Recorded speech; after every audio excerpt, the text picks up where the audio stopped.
Good morning to all of you. I am Cleo Magtaas de Guzman from ABM Catering Services in Accounting Supervisor. My lesson today is Lesson 5, which is Management of Change and Diversity in Organizations.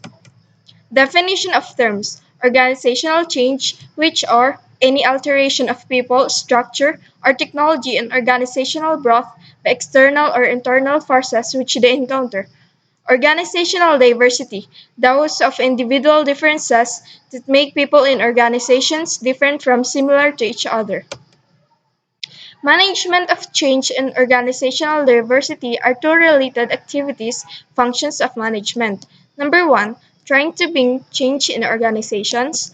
Two, bringing about organizational innovations or changes. Three, understanding and managing diversity in workplace.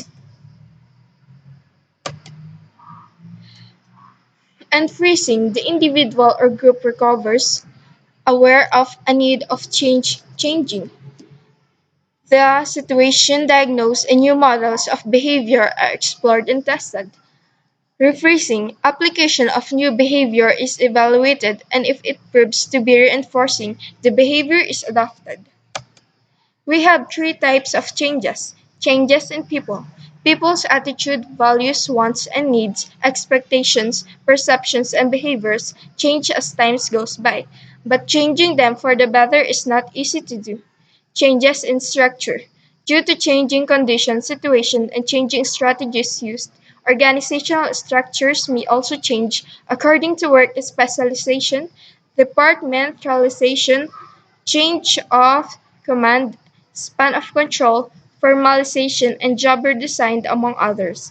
The last one is changes in technology. Technology changes usually refers to changes in work processes and methods used. Managing resistance to change. Change is considered by many organizations members as a threat. It is common for people to fear changing the status quo, even if doing so might bring beneficial effects. The possible reasons for this fear of change are uncertainty, concern about personal loss, pessimism, the belief that it will have negative effects on the organization and change in their natural habitual practices, among others. Education. Employees have to be educated regarding the reasons for and the relevance of change. Participation. Allow organizations members to participate in decision making related to bringing change in their company. Facilitation and support. Facilitate and provide new skills, training, and counseling for employees to minimize their fear of change. Manipulation of information. Withhold damaging information about change to make it acceptable to organization members. Selection of people. Select people who are open to change to help disseminate the beneficial effects of change. Resistance to change is lessened. Coercion, the use of direct threats or force to make people accept the change. However, this method is perceived as a form of bullying, so it is used only when extremely necessary. We have new issues in management, understanding situational factors. Waiting for the appropriate time and situation is suggested when bringing change in organizations. For example, the induction of new administrator or leader is a good time to introduce changes in the organization's strategies, policies, and core values. Making changes in organizational culture. Changes in organizational culture cannot be done easily because it is highly valued and ingrained among the firm's members. Thus, this must be done slowly to avoid violent resistance. Robinson Coulter 2009 suggests following steps.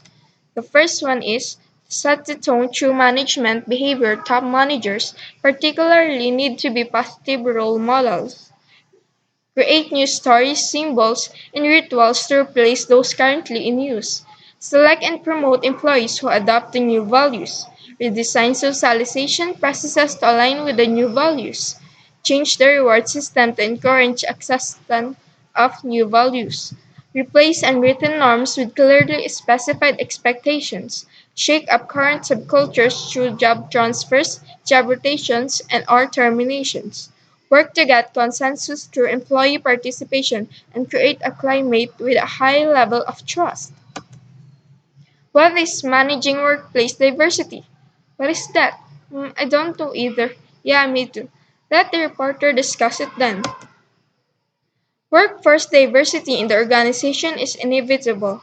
It is the fact that organizations' members may differ in age, gender, physical ability, ethnicity or race, culture, values, attitudes, beliefs, and personality.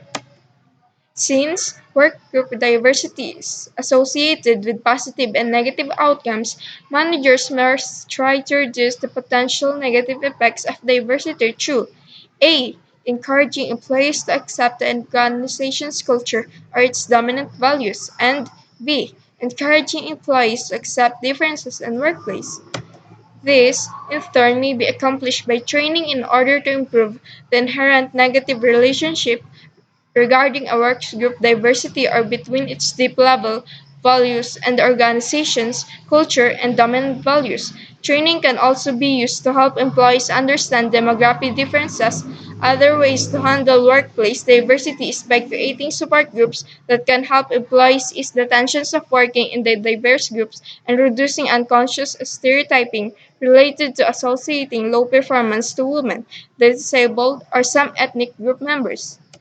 Thank you for listening. God bless you all.